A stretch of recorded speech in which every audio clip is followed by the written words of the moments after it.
Gbogbo fámìlì ẹ jẹ́ bá wa gbàdúrà fún Jolaade. Ẹ jẹ́ ká dúpẹ́ lọ́wọ́ Ọlọ́run. Kí ó fún wa lọ́jọ́ òní rí. Bí Jolaade ṣe ń lọ sílé ọkọ báyìí, wípé kò ní kàgbákò nílé ọkọ tó ń lọ. Ire ló máa bá ń pàdé lọ́nà. Abóbìnrin àbírú ọkùnrin àbíyè. Bẹ́ẹ̀ ló máa rí. Jésù Olúwa wa. Àmín.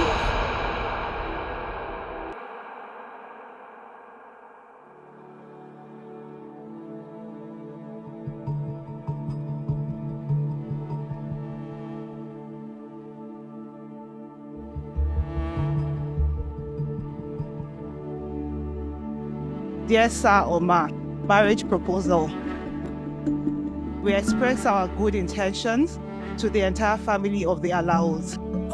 Our son, Leye has informed us of his intentions to take your beautiful and charming daughter, Jolaade Ajike Alao, as his wife.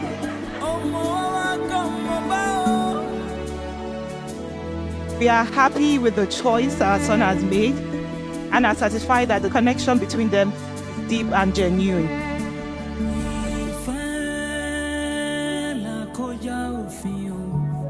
A wá láti ìlú Ìjẹ̀bú-Òde Ògbólú.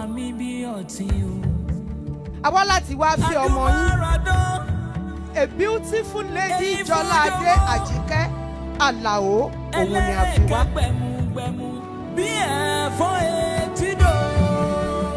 In the name of the Father, in the name of the Son, in the name of the Holy Spirit. Oh yeah, ìdọ̀bálẹ̀. So bẹ̀bẹ̀ fi àbọ̀ bẹ̀bẹ̀ fi. Ìjọba lè mú wa mú bẹ̀bẹ̀ ni.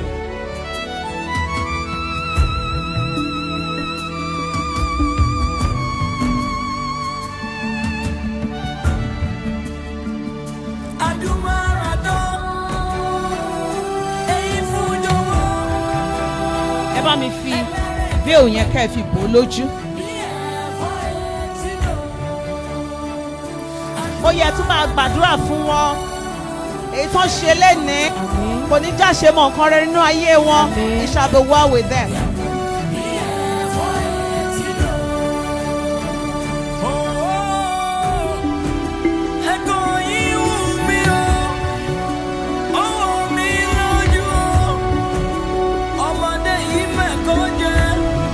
Your husband, pé olówó orí mi, mo di ẹ ládé lónìí. I crown you my king, my husband, the father of my twins.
you with that other guy while I look you in your So I'm jealous.